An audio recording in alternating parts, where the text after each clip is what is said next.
the former super middleweight world champion, Carl Froch, who's with us, and we were talking a little bit about the heavyweight division, and we mentioned, and there's some other stuff I want to get into with you, but let's talk about Tyson Fury and Francis Ngannou.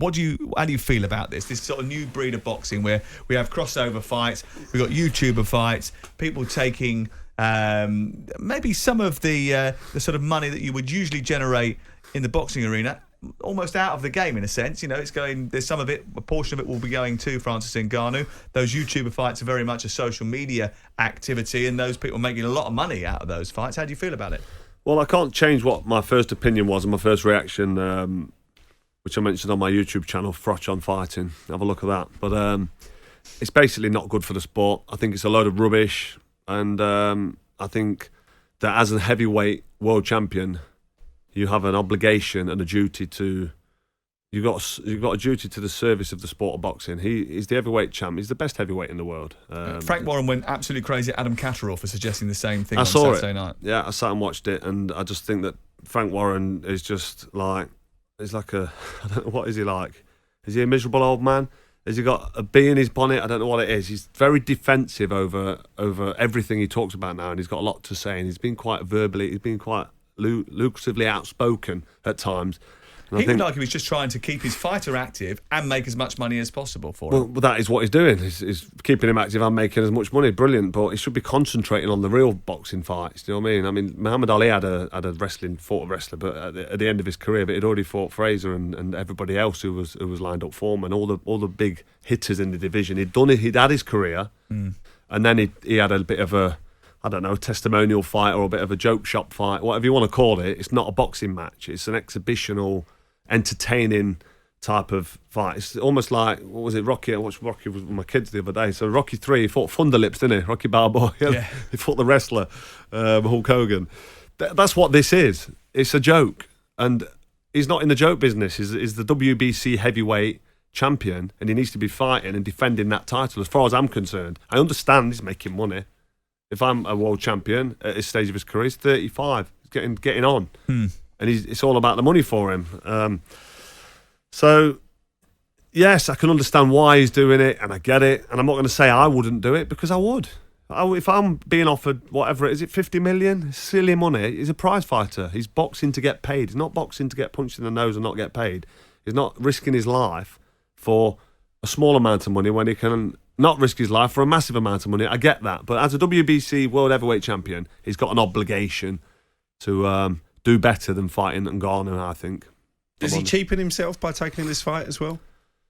I don't know if he cheapens himself. Maybe people look at that and think it's a bit of a joke, but he's crossed over to a whole new audience, hasn't he? But he doesn't want to take a proper fight at this stage because he wants to make sure that he's in reasonable shape for when he goes to Saudi Arabia and makes a hell of a lot of money, doesn't he? Yeah. Isn't that what it's all about, really? Yeah, I suppose, listen, it's prize fighting and it is all about the money. But this fight against Ngannou, who's making his professional debut, let's be honest, he shouldn't have a chance, not even a puncher's chance. We saw what happened with Mayweather and Conor McGregor. Yeah. It was a mismatch. Mayweather was holding him up, taking his time, making a show of it because Mayweather's I spent the whole week doing all the press conferences, and including hosting the one at Wembley. Then watched the fight. It was. Was you one of the one that got fooled and thought actually McGregor might have a chance? Because I'll be honest, I was.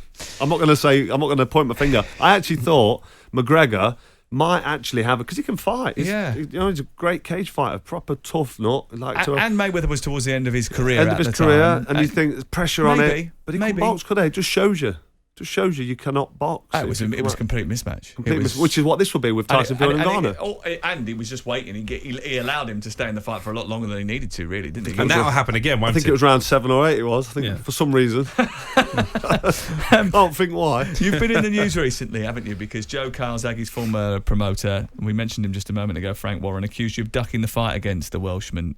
Can you set the record straight? That's just slander on my name. I'm a guy who's got a reputation for fighting anyone. Anybody in the division. I've fought the best of the best. I fought for Joe Calzaghe's title when he waited until the final hour on the last day to vacate. So for Frank Warren to sit in his studio with a straight face or wherever he was and say that I went down to London and all I was interested in was when Joe Calzaghe stepping up to light heavyweight is pure nonsense, absolute rubbish. And I'm surprised that somebody of his stature, of his age, who's been promoting the boxing game for so many years, will come out with just pure lies. Because I did go down to London, I did speak to Frank Warren, and the first thing he said to me when I said, when can this fight happen with me and Calzaghe, the first thing he said was, he's stepping up to light heavyweight, so forget about it. To which I was completely deflated, because I drove all the way down from London in my diesel Escort.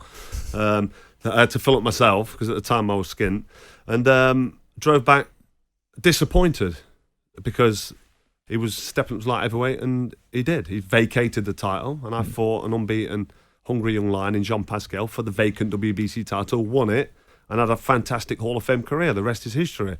So, yeah, disappointed with Frank Warren's nonsense, because that just didn't happen. I did go down to London to speak to him. I'm going full circle now, but he volunteered the information about Calzaghe moving up to light heavyweight, and I was gutted. That was it. Why else did I go to London? Why else did I smoke down the motorway and then come away empty-handed if it wasn't to go down there and try and make the fight with Frank Warren? There's a bit of needle between you and Joe Calzaghe. Why no, you know what? There's no needle between me and Joe Calzaghe. Honestly, we'll have a talkSPORT exclusive here, because I've got so much respect for Joe Calzaghe and his career, and I picked the best fighter of... I mean, between him and Lennox Lewis, who's the best British fighter in the last 20-odd years, and I had to pick Calzaghe just because he's had such a fantastic career. A real tough guy, fast hands, can take a punch. There's a few things I could say, because you can always pull somebody's career down. He never rematched Robin Reed. That was a close fight. He rematched Mario Vita a couple of times. He fought Hopkins and Roy Jones when they were past the best late, but Hopkins did go on to win a couple of good fights after that fight. But Calzaghe had a great career. Super fit, really tough, determined, real special fighter, unbeaten in 46 fights. I've got no beef with him. I was mandatory for his WBC belt, the super middleweight WBC green and gold belt. I was mandatory for that title, which is why I went down to speak to Bricktop at the time. And he vacated the title. I fought for the vacant title. That's as far as it goes. If I'd have fought Joe Calzaghe, it would have gone one or two ways. He'd have either beat me on points, or he'd have lost by stoppage or knockout. I would have backed myself to beat him.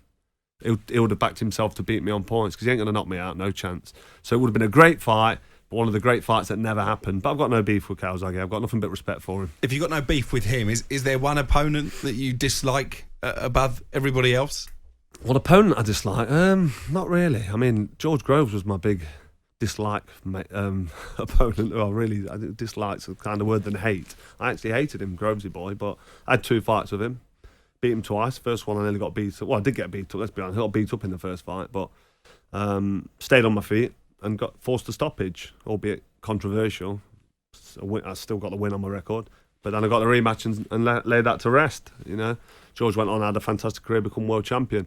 So yeah, there's nobody really, if I'm honest. I've never a massive fan of James DeGale, because he talks a bit of nonsense, and he was a super middleweight.